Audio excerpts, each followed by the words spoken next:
History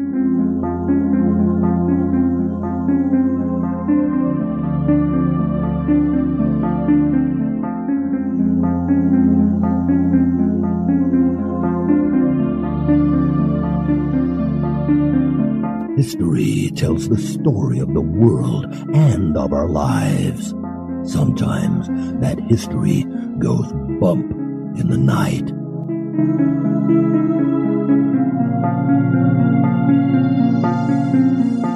Broadcasting from the center of oddity and the supernatural in Central Florida, it's the History Goes Bump podcast.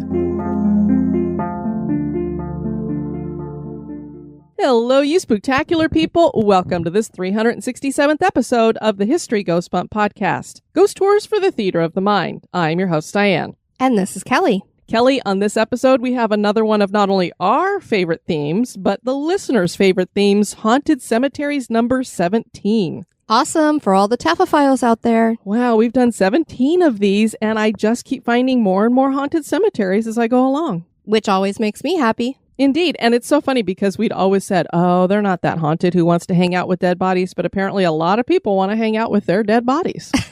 This is what we're finding. We have cemeteries from Arkansas, Mississippi, Montana, Indiana, and Colorado on this episode to share with you. Kelly, when you go into a cemetery, what's one of your favorite things to see in a cemetery? I think we're both like-minded when it comes to this.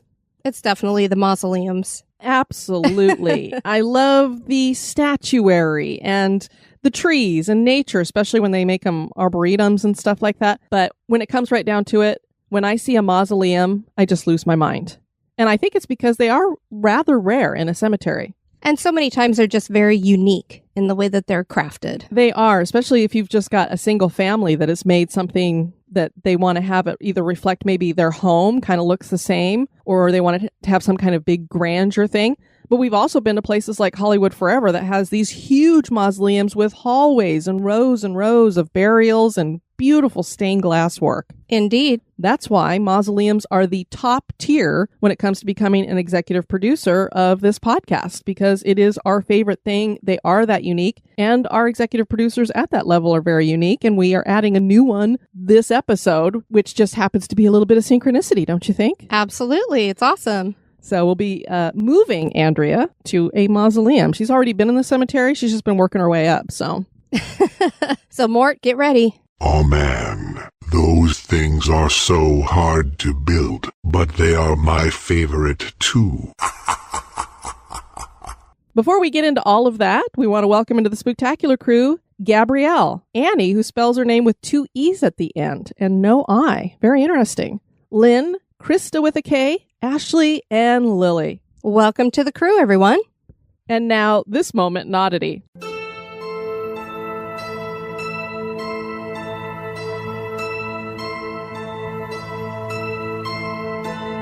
The moment in Oddity was suggested by Rick Kennett. The first garden cemetery in Australia is Boroondara General Cemetery, which is located in Kew, Victoria.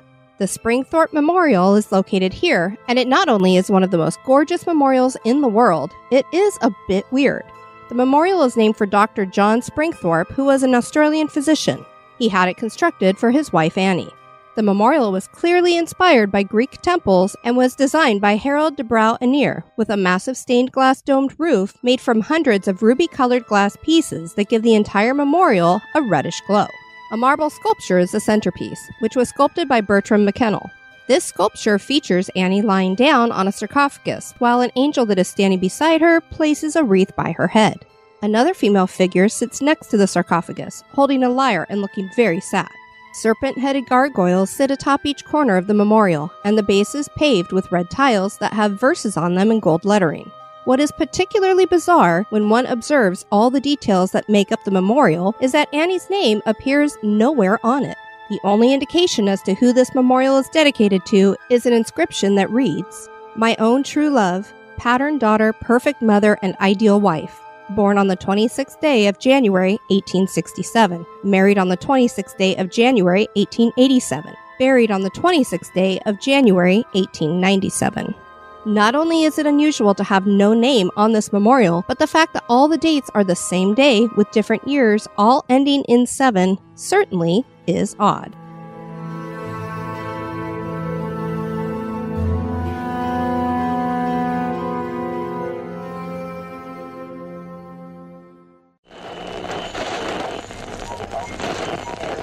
Get out.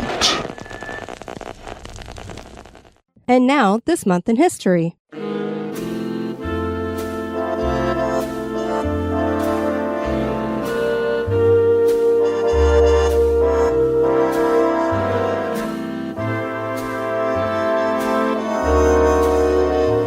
In the month of January, on the 13th in 1128, Pope Honorius II officially recognizes the Knights Templar. The Knights Templar was a military order, and the Pope sanctioned it as an army of God. The Templars were founded in 1118 by Frenchman Hugh de Payens. They made it their purpose to protect the path Christians would follow as they made their way to the Holy Land. They had a rigid set of rules that members had to follow, and that first group only numbered 9 during the Crusades. It is believed that they started collecting relics and riches and were hiding them in various places. Through the years, the Templars grew very wealthy and very powerful, and this started to threaten the Catholic Church and the Pope.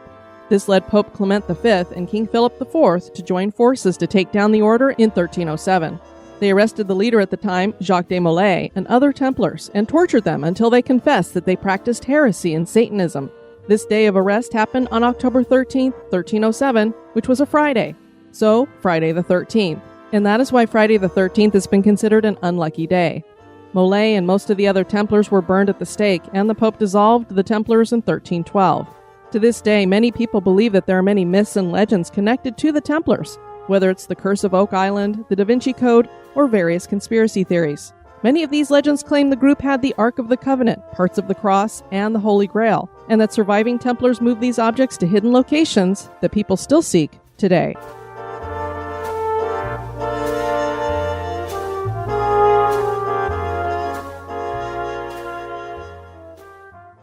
Every cemetery is unique. Each has its own unique character based on location. Sometimes it is the landscape that's different. Other times it's the local culture or customs. But truthfully, it is the personalities buried within that define the true character. We have featured over 70 haunted cemeteries around the world in the past 6 years. After compiling a list, we realized that there were several states, 13 to be exact, that have not yet been included. And on this episode, we will rectify that by including several of those.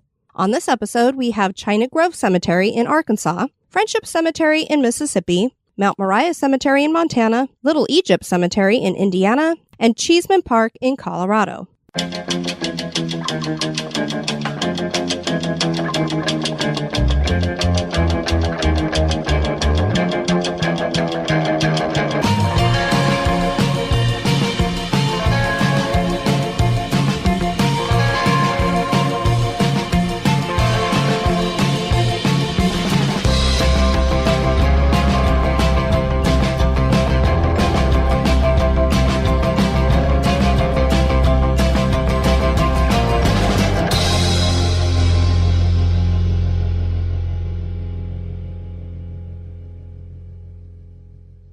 Our first cemetery is China Grove Cemetery. Makes me want to start singing a song about China Grove. You do you, babe. People don't want me to do that, for sure. China Grove Cemetery is found in Saline County, Arkansas. The earliest burial we found was in 1883, so this is an old cemetery. Burials stopped in the 1970s. This cemetery is fairly neglected, sitting along a narrow abandoned road. The headstones are scattered haphazardly through the woods. That's about all we could find on the history of this cemetery. While trying to find out more about the history of the cemetery, we ran across a horrible true crime story. This was an appeal to the Supreme Court of Arkansas on a death penalty case. So I'd been looking for China Grove Cemetery, something about the history, and all of a sudden this thing popped up, and I'm like, oh, I wonder what this is. And then I'm like, oh, I'm looking at a court document. Holy cow. Darrell Wayne Sheridan had been found guilty and sentenced to die in the murder of Lori Ann Brown. The two had once lived together, but Darrell was married to another woman at this time, and Lori Ann was in another relationship and pregnant with that man's baby. Lori Ann had found out that Darrell and his wife were dealing drugs, and she reported this to the police. Darrell went to her house to scare her and somehow managed to convince her and her boyfriend to get in his car. Darrell told his wife to drive into China Grove Cemetery. He told Lori Ann to get out of the car, and then the car drove away with Daryl's wife, Lorianne's boyfriend, and another man inside. Daryl attacked Lorianne and stabbed her multiple times, killing her. Her body was found on the road to the cemetery. How horrible. Yeah, so keep in mind we've had this happen here. I don't know if it's led to some of the hauntings we have going on here, but it can't be good. Stories of hauntings at the cemetery have endured through the years. Legends begin at the front gate. This is an old gate at the end of the abandoned road. When cars approach at night with their headlights on, those headlights will start to flicker. The car radio sometimes flips to just airing static or turns off altogether. Also at the gate, people claim to see a white dog with icy blue eyes. Sometimes it is solid, but usually when the lights hit it, the dog is translucent. I thought this was really unique because generally if you see some kind of a ghost dog, it's always like the black shuck, a big black dog with red eyes. So now you've got a white dog with blue eyes, the total opposite. Sounds pretty, actually. It does sound pretty. I don't know that I'd be that terrified of it. I'd probably try to pet it. I'm sure you would, and then it would give you a ghostly bite. Inside the cemetery, an apparition of a woman has been seen carrying a baby and wailing. Sometimes she tries to hand the baby to visitors, and if they take the bundle, they find out that it's a headstone that will weigh them down and make it so they can't get up off the ground. Another legend is about the headstones. Apparently, they glow sometimes, and the glowing will follow visitors as they move through the cemetery. This seems to be a common haunting that we've heard of in several cemeteries where the headstones start glowing. And That's I right. really would love to see this because I want to know, is it that they are actually radiating some kind of color? Is it a different color? Or is it just a reflection from the moon, from a car headlight, something like that, and people are freaking out at first thinking that it's the headstones glowing? Yeah, I don't know. It's very interesting. And I find it interesting that the spirit is carrying around a headstone. I'd also love to know, because I always have this inquiring mind, I must know, is the baby's name on that headstone? Well, that's what I figured it would be. But who knows? That's making an assumption.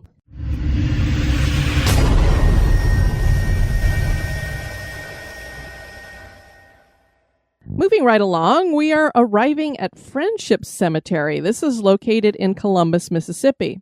Mississippi is a state known for its vast quantity of antebellum homes, which eventually someday I hope to get you up in there and see a bunch of those.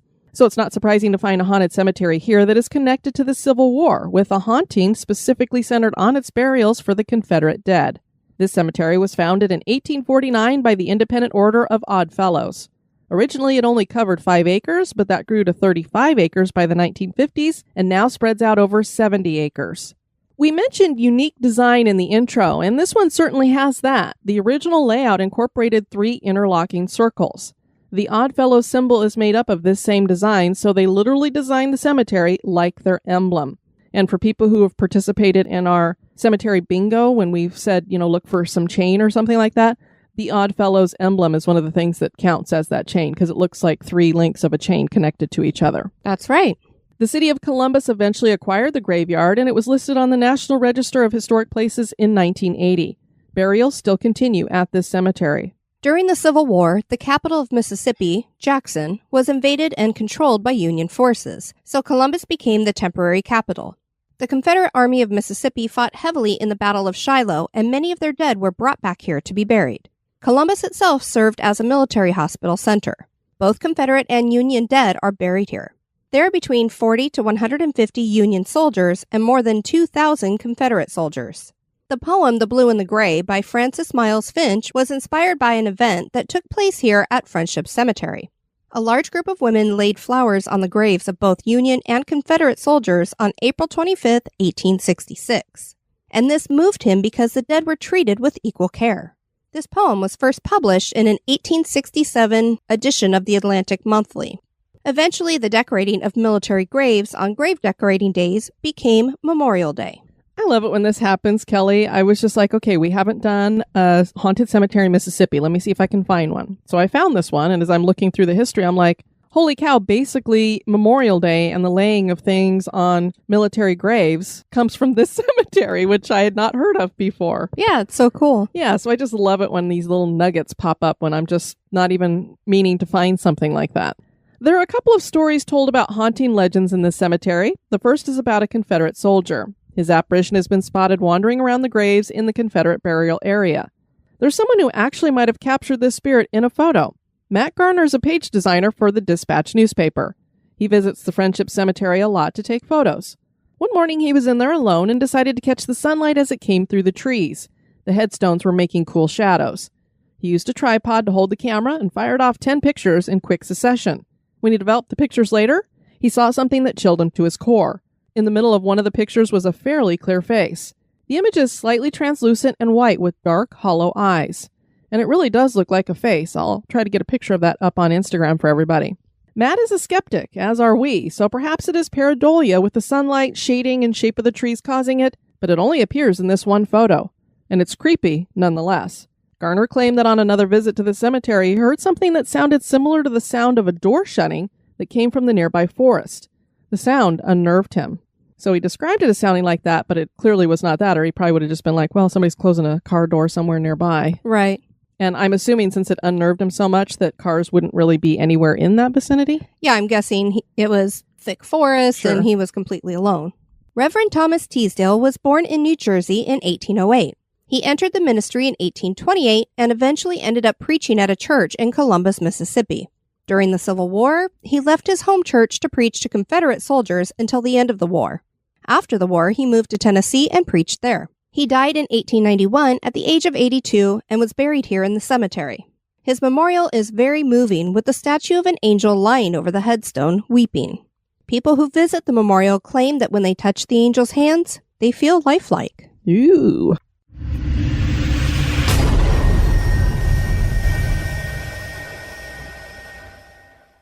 Next up, we have Mount Moriah Cemetery. This is in Butte, Montana, and it has a really unusual haunting.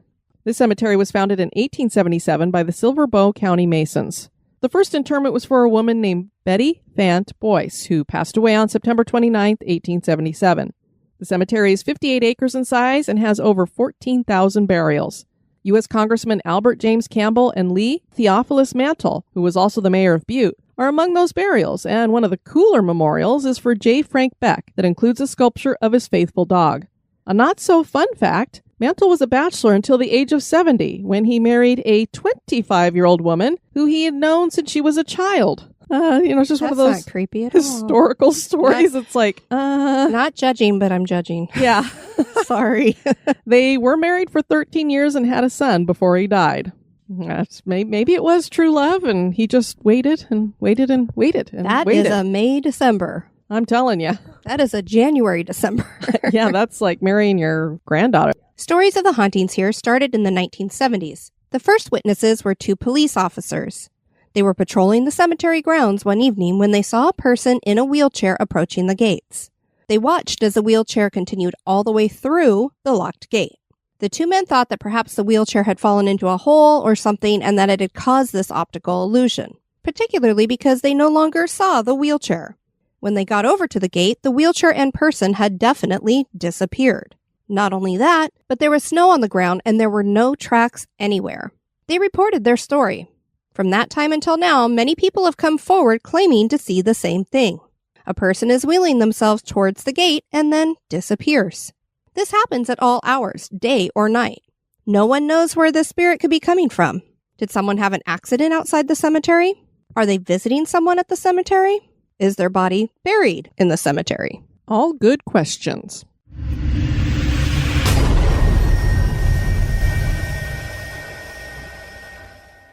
Next, we have Little Egypt Cemetery. It's more formally known as Ewald Cemetery, and it's located on 5th Road in Bremen, Indiana. The cemetery takes its name from the Ewald family, so we're assuming this may have started as a family plot, but others were buried here before any Ewald, so we're not really sure. Jacob and Barbara Ewald had 12 children, and 3 of them would die before adulthood. We're not sure of their exact birth dates, but Matilda was a newborn when she passed in 1865. Her brother Henry died in 1870, and Catherine died in 1873. So basically, in less than 10 years, they'd lost 3 children. Both of those last children, Henry and Catherine, were 4 years old when they passed. Those 3 Ewalds are definitely here. I don't know if any of the others are buried there as well. According to Ashley Hood, who wrote Haunted Cemeteries in Indiana, and thank you, Scott Booker, for sending us that book. We appreciate it. Absolutely. The first burial was for an 8-year-old boy named Alfred Knobloch, who died in 1852. His sister Elnora followed shortly thereafter. The cemetery is watched over by the German Township Trustee, and there are many German immigrants buried here. Part of the issue with getting an accurate historical picture of this cemetery is that it's been ravaged through the years by vandals. It got so bad that a fence was erected and topped with barbed wire. Kelly, I've never seen a cemetery that had to do that. Wow. Based on the headstones that do still exist, it appears that burials stopped here in the late 1930s. As to why this plot of land has been dubbed Little Egypt, we do not know. I looked, and most of the blogs that I found that talked about this said the same thing. Nobody has any idea why this was called Little Egypt. And as you heard, there's a German township trustee that watches over it, so when you're outside of it, if you want to try to get in, you have to contact them to get in because it's locked up. And then there's a bunch of German immigrants inside. So it's not like we have a bunch of Egyptians or something that were buried here. When I looked at pictures, and I mean, it is in bad shape, it's not like they have a bunch of Egyptian iconography throughout it or anything. So I have no idea why they would call this Little Egypt. Huh. Well, if anyone knows, please reach out to us. We would love to know. There's got to be a story there. Legends abound about this little graveyard. Part of that may come from the fact that the little dirt road that winds around the cemetery eventually ends up at a bridge nicknamed the Troll Bridge. Hoosier Reborn writes a blog called Hoosier Happenings, and he shared this in 2008. As a teenager, some friends and I had to put this legend to the test. It was a warm Halloween night back in 1986. I remember a moist wind blowing around a few leaves left on the trees that were at the corner of the cemetery. Legend has it that as you enter the swampy woods through which the gravel lane passes on your way to Little Egypt, the knoll you can see in the distance, a young man as white as a ghost will dart out in front of your car. With no time to stop, you hit the apparition, only to learn that nothing is there. Terrified, you continue down the gravel road, now coming out of the woods, moonlight beaming down on the slight rise in front of you that leads you to the knoll on which Little Egypt was established. The crunch of the gravel beneath the tires makes your heart beat a little faster as you begin to wind around the cemetery, nearly at a dead stop in the turns. Suddenly, figures appear to be climbing and hanging from the old trees in the corner of the cemetery. You speed up, leaving a trail of dust as you look out the rearview mirror at tombstones reflecting the moonlight. Then you enter another woods. This time, the apparition appears again, standing along the road, staring at you and covered with blood. You emerge from the woods again and come to a stop on a small bridge over a winding creek.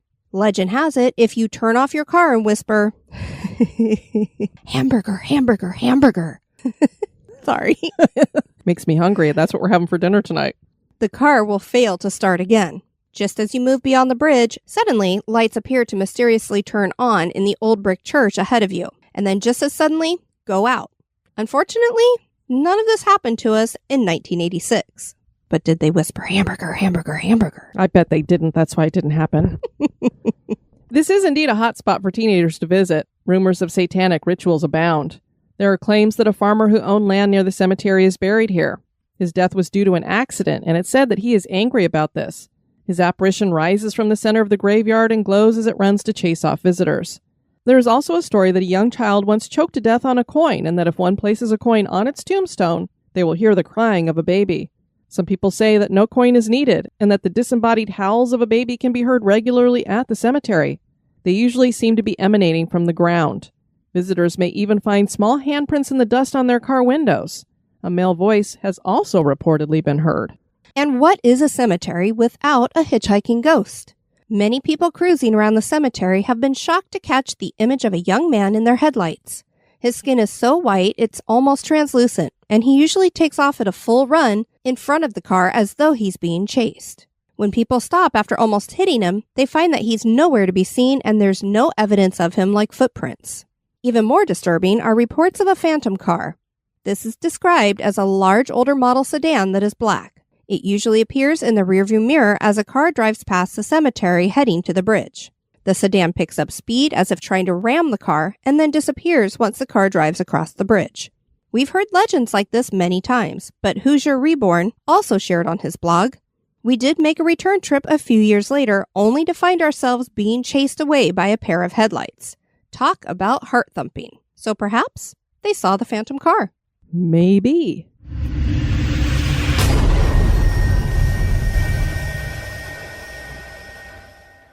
Next up, we have one of my favorite locations in Colorado, Cheesman Park. One that you'll eventually take me to. Yes, hopefully one day. Cheesman Park is found in Denver, Colorado, between Downing and York Streets, and I affectionately refer to this park as the Gay Park. And Awesome. it's not meant to be derogatory. It actually is what we would consider to be the gay park. This is where gay people like to hang out. It's where gay men have gone to cruise for other men for years. The AIDS Walk launches from here every year and then ends there as well. And our Taekwondo school used to always participate in the AIDS Walk, so we'd always have our little table there. It's just a gorgeous park. You guys might be wondering why I'm talking about Cheesman Park when we're supposed to be talking about haunted cemeteries. That had crossed my mind. Inquiring minds want to know. I mean, we know we love garden cemeteries, right? Of course. So we might think of them as parks. And we all know that Victorian cemeteries were established as these garden cemeteries, and people did treat them like parks. They'd go there and have their picnics and things like that. Well, Cheesman Park literally is just a park. But it wasn't always just a park on the outskirts of downtown Denver. This was once a cemetery. And perhaps some of you have heard the horrific stories behind it that have led to this being considered one of the more haunted locations in Denver. Many people who visit the park probably have no idea that they are visiting a graveyard when they lay out a towel to sun themselves or spread a blanket for a picnic. Perhaps they twist an ankle running after a frisbee when they step into an odd depression. If one could have the perspective of a cloud when looking down at this park, they would see that it is dotted with these depressions. You see, there were once thousands of bodies buried here, and when these bodies were removed to make way for the park, well, not every body made it out of the ground. Oops. And so Cheesman Park is still very much a graveyard. Despite the beautiful Greek pavilion and tranquil fountains, this is a place of death not only because it's a former cemetery, but many people have chosen this peaceful location to end their lives. Cheesman Park is part of a neighborhood that carries its name. This neighborhood includes the Denver Botanic Gardens, which are also haunted, Kelly. The home that inspired the movie The Changeling, starring George C. Scott. Did you ever see that movie? I certainly did. The story and house that is based on used to be located right here along Cheesman Park. I had no idea. And perhaps that's why it had some ghost stories connected to it. The Denver Botanic Gardens was once the site of the Catholic cemetery. And since Protestants could not be buried there, the Protestant cemetery was where Cheesman Park is now located. They were basically next to each other then. Clearly, both were decommissioned and the bodies removed since they are no longer cemeteries here. Well, most of the bodies. Cheesman Park started out as Mount Prospect in 1858, but most people just called it Denver's Boot Hill. General William Larimer had platted out the grounds. Mount Prospect covered 320 acres, so it was a large location. Wow. Congress decreed in 1872 that the site of Mount Prospect was actually federal land, and so the city of Denver bought it with the plan of keeping it a cemetery, and the name changed to Denver City Cemetery. Some acreage was sold off to become a Jewish cemetery. Two of the early burials were Hungarian immigrant John Stoffel and his brother-in-law. Both men were prospectors, and Stoffel ended up shooting his brother-in-law in order to take his gold dust in 1859. A people's court was formed, and Stoffel was found guilty of murder. It was decided he should be hanged, and this took place on April 9th, 1859, with 1,000 people watching. This took place at a cottonwood tree at the intersection of 10th and Cherry Creek streets. Both Stoffel and his brother-in-law were dumped into the same grave at the edge of the cemetery. Can you imagine burying them together? No, I cannot. Kind of a slap in the face. Here, you get to go with your victim in the same grave. Or your murderer. Yeah. Can you imagine being a victim and you're buried with the person who murdered you? Right. And then I have to wonder, is that cottonwood tree still there at 10th and Cherry Creek streets? Near a house, maybe? That would be cool to see. I'll have to find that out. The cemetery became home to many corpses of criminals in the poor, with one of the first criminals being Jack O'Neill, who was killed in a saloon. The powerful and rich in Denver were not happy with him being buried at the cemetery, and soon people were referring to it as Jack O'Neill's Ranch. So he was rather well known, but he was such a scoundrel that they were like, we're just going to call the place after him. Usage dropped off by the mid-1880s, probably because a lot of these never-do-wells were getting popped in there, so the more elite of the city were like, I don't want to be buried with them. Sure, I would imagine that was the case. Yeah, I didn't want to be buried with that riffraff. The grounds were unkempt and cattle were allowed to roam freely through the tombstones. And something that people may not know, Denver can get very dry. And my mom wrote a book about Riverside Cemetery, which is going to come up here because these people are going to get moved there. There's always been all these fights about water rights when it comes to Colorado. I'm sure other states have had this issue. So a lot of cemeteries would not get water because they were fighting over all of these water rights and what gets water, where does it get to go? Well, I was just having visions of cows grazing around the tombstones and leaving pies, perhaps. I was just... I mean, that's where my head goes because I've been hiking in areas where there's free-range cattle. I just can't imagine having them wandering around tombstones. A bunch of cow pies everywhere. I would be an angry spirit. Ah. Yuck. This led the city to thinking that this area would serve better as a park since it was near the heart of downtown. They petitioned Congress for several years to change the status since this was federal land. Congress finally agreed on January 25th, 1890. The cemetery then became Congress Park. Isn't that nice? They named it for Congress since they said, okay, that's why Congress should be haunted for turning the cemetery into a park. Now they just needed to move the bodies. The Chinese section of the cemetery was emptied by the Chinese community, and they sent the bodies back to China, as we found with a lot of different places. Whenever they would do this, they'd send the bodies back to China. I always wonder, why didn't they do that to begin with? Families were told that they had a certain amount of time to move the bodies of their loved ones, and many of these bodies were moved to Riverside and Fairmont cemeteries. As I just mentioned, my mom is very familiar with Riverside Cemetery and wrote the book on it, and Fairmont I'm very familiar with. We used to visit that when I was a kid, and also I'd been there on field trips with school and everything. I think that's so cool that your school actually did field trips to the local cemetery. I mean, obviously there's probably historical figures buried there and things of that nature, but still, that is not anything that they did for us in California. Yeah, I'm trying to remember. I know I went twice. Once was definitely with an art class, so we were there like drawing different things and stuff like that. And then I know the other one I think was like a sociology class or something. Maybe we were talking about death. I don't quite recall what, but I just remember being like, this is the coolest cemetery. And I was like, I want to be buried here until I moved to Florida. And now I want to be buried in Florida somewhere. There were still many bodies left in the cemetery after this process, so the city decided they needed to hire someone to remove what was left. That man would be Irish undertaker Edward P. McGovern. He was told he would be paid the equivalent today of $53 per coffin moved to Riverside Cemetery. E.P. McGovern was an enterprising individual, and he reasoned that if he used smaller coffins, like child size, and broke up skeletons, he could fill more boxes and get paid more. Yeah, there was no specific in any of the contracts that it had to be one body per box, and you just had to get that whole body in the box. Oh, good grief. This went on for a while until the city figured out what he was doing, and he was fired. Shocker. Yeah. Not only had he desecrated bodies by breaking them up, but he actually filled some boxes with wood. Yeah, so it's like, oh, we don't have enough bones to fill that one up, or make it feel a little bit heavier. Throw some wood in there. When you talk about being a good human, it's not this guy. No, what's really sad is he's an undertaker, so this is what he does. Right. So then you have to wonder about any of the work that he used to do before this. Very unscrupulous. The city decided to just leave the rest of the bodies, backfill more dirt, and start work on forming the park. So I guess you're kind of SOL if he didn't get around to breaking you up yet. I know. It makes you wonder in that meeting, who started the discussion? We've already wasted a ton of money on this guy, and now we've buried a bunch of boxes in these other cemeteries that we're not even sure who's in them.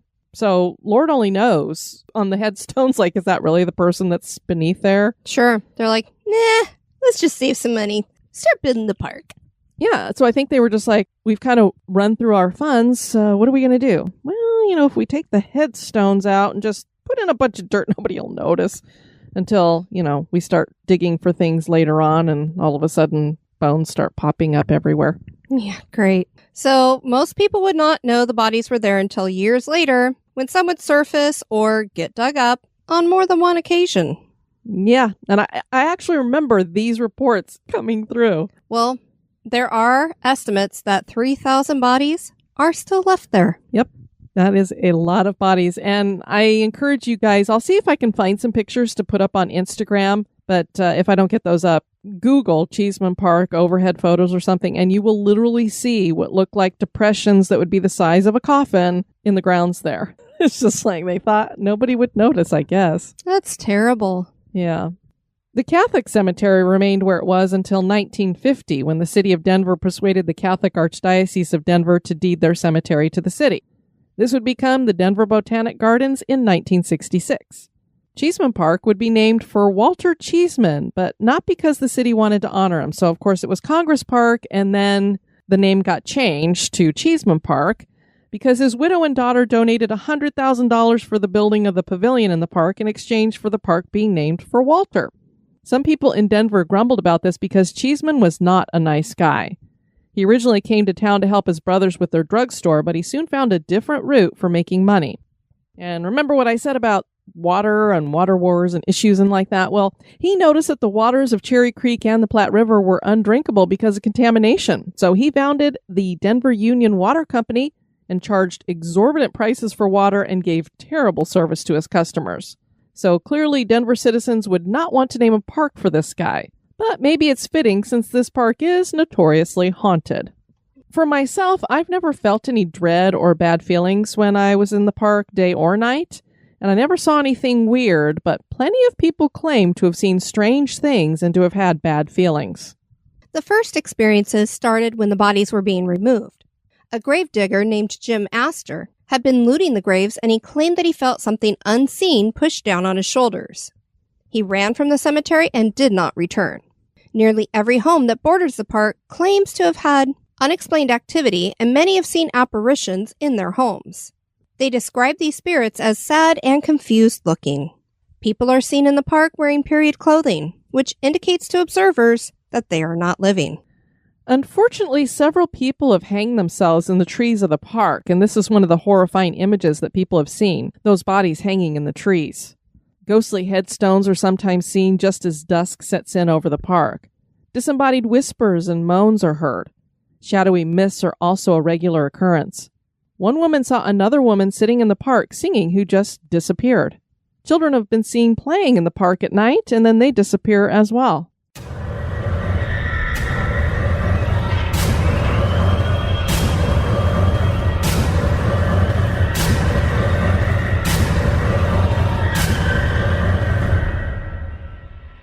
Cemeteries are some of our favorite places to visit when exploring a new city.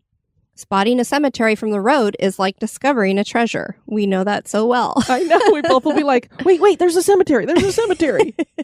And cemeteries are like a treasure chest full of mystery and history and all kinds of goodness. Some of these cemeteries are full of spirits, too. Are these cemeteries haunted? That is for you to decide.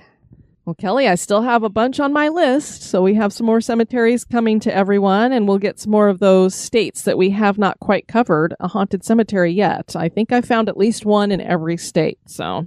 Excellent.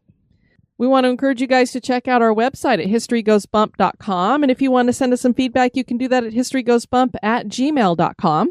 We want to thank Ashley for her comment on the website. She is here in Florida. So that's very cool. I told her she'll have to join us on some of our adventures here in Central Florida sometime. Most definitely. Kelly, we finally heard back from Veronica about our youngest fan. She says, I apologize that I'm getting to this email so late in the year. You gave me a shout out about 2 months ago on the Ghosts of Whitechapel episode, and we'd asked about her letting us know her daughter's name so we could give her a shout out. So she let us know that her name is Virginia, but she goes by Gigi. So we just wanted to say hi, Gigi. Hi, Gigi. So glad that you're enjoying the show. Hi, Gigi. Tasha on Instagram had shared a picture with me. I put it up on our Instagram account to see what people thought about it. Here's what she wrote. Diane and Kelly, my mom works in a nursing home. The fire alarm went off one day for no reason. The maintenance guy checked the cameras and caught this. He sent my mom a picture because he knows she's sensitive and is into that. Mom said it was someone sitting in a wheelchair, but there wasn't anyone there at the time. And some of the comments when I put this up to just see what other people thought they saw, because Kelly, I poo-poo a lot of pictures, but this one I was like, whoa, that's weird. It's a dark hallway. It's a dark corner. I don't know why anyone would put somebody in that corner in a wheelchair. It would just be like neglect to me if it was a real person in a wheelchair. Definitely. And it just looks really weird. Water of Whimsy said, to me, it looks like something with horns or a black dog. And also, I just want to say, I got you a couple of gifts from her Etsy shop. You did, and I love them, and I'm going to get them framed. Well, actually, the one already came in a frame. The owl did. Yes, the owl drawing did come in a frame, and I love it. B Peaches 2001 said I couldn't see it, then swiped to the second picture, which I had zeroed in on a little bit more, and then said, and freaked the F out. Goosebumps and all, oh heck no. Lunar Images Photography said, I would love to see other still pictures from the same location for comparison. K. Malo said, I see legs. Dixie Baby, nope, don't like that. Michelle said, that's creepy. Coilette, my first thought was a creature of some sort. Either way, so creepy. Beth Vanderyacht said, someone pushing someone in a wheelchair away from the camera. That's kind of what I saw. Like somebody was moving away from the camera, pushing someone. I kind of thought maybe it looked a little bit that way too. Scott Booker said, I'm with those saying creature like a dog or wolf. And Maximus Primart just said, that's super creepy. So we'd love to have you guys check out our Instagram and see what you think you see and let us know. Definitely. It was definitely a very weird picture. Callie and the crew wrote, thank you for welcoming me into the crew. My husband and I stumbled upon HGB when we were looking for a haunted story podcast to listen to back in October. I've greatly enjoyed not only listening, but learning about different locations. We live in a home that was built in the 1850s by our town's founder for his daughter. My parents live next to us in a house that our founding father's daughter built for her daughter. Talk about history in the family. That is amazing. Since I've lived in an old historic house my whole life, I've seen and heard things that I can't explain, which has fueled my love and curiosity of the paranormal. My husband and I have both seen shadows, apparitions out of the corner of our eyes, smelled different scents, apple pie, cologne, tobacco. Ooh, I'd love to smell the apple pie scent all the time. And we've also heard noises. Just the other night, about 8 o'clock at night, our dog kept running to our back window and barking like someone was outside. After the second time of her doing this, my husband looked out the window to see who was there. As he turned back to say he didn't see anything, out of the corner of his eye, he saw a large outline of a person. He turned to see them better, only to watch them walk behind our garage, where our miniature donkey pasture starts. Oh, they have mini donkeys! Alarmed, I called to my mom to see if my dad or brother were walking around outside. They were in the house with my mom. Even more alarming, both my husband and I put on our winter coats and boots, flew out the back door where we met my dad and brother coming across their backyard. All four of us looked for evidence of someone standing in the spot that my husband saw, but there were absolutely no footprints in the snow leading to that spot. Dang. There was nothing in the spot or going behind the garage where he thought he'd seen it walking. Slightly already creeped out, we came inside to find our grandfather clock wide open. The door's heavy and cannot be bumped open by us, the dogs, or cats. The neighbor that lived here before us used to repair clocks as a hobby, and our clock is currently broken. It didn't chime when we first bought it, but now sporadically does. Is our house haunted? That is for you to decide. I was just about ready to say it with you. I saw it coming. They haven't been listening long, but they know the way to do it. And then, of course, our buddy Karen had written this in the crew. So I have to go to bed sometime tonight, or maybe I should say this morning, so any good vibes you can send my way would be appreciated. Hubby works nights, so I'm home alone and I do not like it at all. Our house is definitely haunted. Not always overly active, but it's there. So every night I say a prayer for safety and for them to just leave me alone. Well, tonight about 11 p.m. I had to go down to the basement to the freezer, and coming back up the stairs I saw a pair of man's boots under the stairs. Like a man standing there, and all I saw was the boots. The rest was in shadow. I know what pareidolia is. It was not that because, and she writes this in all caps, I saw boots, detailed boots. As far as my mind making things up, it made up the rest of them, the parts I couldn't see, to look a lot like Freddy Krueger. Great. But the boots I definitely saw. We don't have any boots down there because it's a damp cellar and you can't keep anything like that down there. I'll make him go down and check with me in the daytime, but I hope I can get some sleep at some point because I have to work in the morning. Yikes. She did make some comments the next day. She did go down there and there are no boots down underneath those stairs. Yeah. Well, that is one of those holy grail kind of situations. So I'm going back and forth as to whether I'd be unnerved being there by myself, because she's certainly had plenty of experiences there. Mm-hmm. And I don't think from what I recall from what she's told us in the past, I don't think that anything's been negative. It's just disconcerting to her because she's home alone. Yeah, she shared a couple of videos that they've made. They've had cameras and stuff in different parts of the house, and it's a lot of more like kind of poltergeist activity where you see a door moving on its own. And then they had the tarantula Well, now I was just about to say the most unnerving thing I've seen on their video is that spider in the basement. So we all joke around in the Spooktacular crew about their pet tarantula down there. It's a cute little spider, as my son would say. Yeah, no. They have tarantulas. I don't do spiders, and when that thing is as big as that thing is, and it comes up and it's all on the camera like, hey there, Hey, check me out. It's not that big. It looks big on the It's camera. just the angle of the camera. It doesn't matter about angles. It looks big. It's probably smaller than your hand. And Kelly, What? everybody knows me and basement stairs. I don't do them. Thankfully, we do not have a basement because we live in Florida. But I tell people all the time, when I was a kid, I would be like running up those stairs as fast as I could get up, and I would not look down. I don't do them because I would just fall down. Well, what's funny is we had a finished off basement too. So it wasn't like creepy down in our basement really, other than we'd get these big black crickets down there. See, that's your problem. It's the crickets. But I always would run up those stairs because I was just afraid something was going to get me. And yet you listen to crickets every night I do, to go to sleep. with the Google recording. I'm just a crazy person. A little bit. Thank you guys, for sharing those comments and stuff. Please keep them coming. We love to hear your real experiences that you've been having, and please continue to share your pictures with us. You know, Yes. Some of them we poo-poo away, but then there's others where I'm very perplexed. What is that? Well, we don't always poo-poo them. We're just, we're the skeptics, I'm skeptical, open-minded yes. skeptics. And so we try to figure out what else could possibly be going on. Absolutely. We've taken some very weird pictures in our time, and most of them never see the light of day because I'm like, I don't think it's anything. This is true. And it could have been a full-on ghost, and we had no idea. We want to thank you guys for tuning in to this episode. I've been your host, Diane. And this has been Kelly. You take care now. Bye-bye. Bye-bye. This episode is brought to you by our executive producers. Dispatches from the Grave Digger. We want to thank Andrea Kano for raising your donation. As we said earlier, we're going to be moving you into a mausoleum. Andrea's been giving to the show for quite some time, and now she's going to be joining 9 other mausoleums in the cemetery. Thank you to all of you for your generosity. We greatly appreciate it. Thank you so much for supporting the show, you guys. It is so greatly appreciated. Be sociable. Drop the chain rattling, neck biting, and shape shifting, and join us on Facebook and Twitter at History Goes Bump. Like the page and follow us.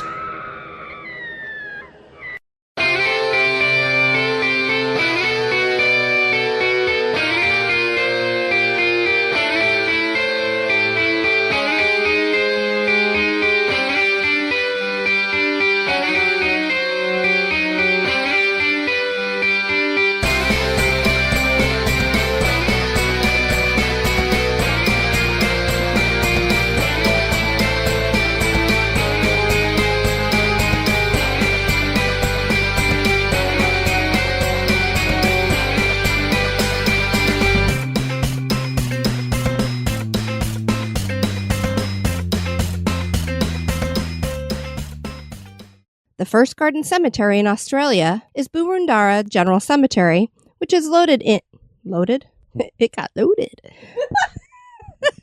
Hey, man, cemeteries are great places to get loaded, dude. The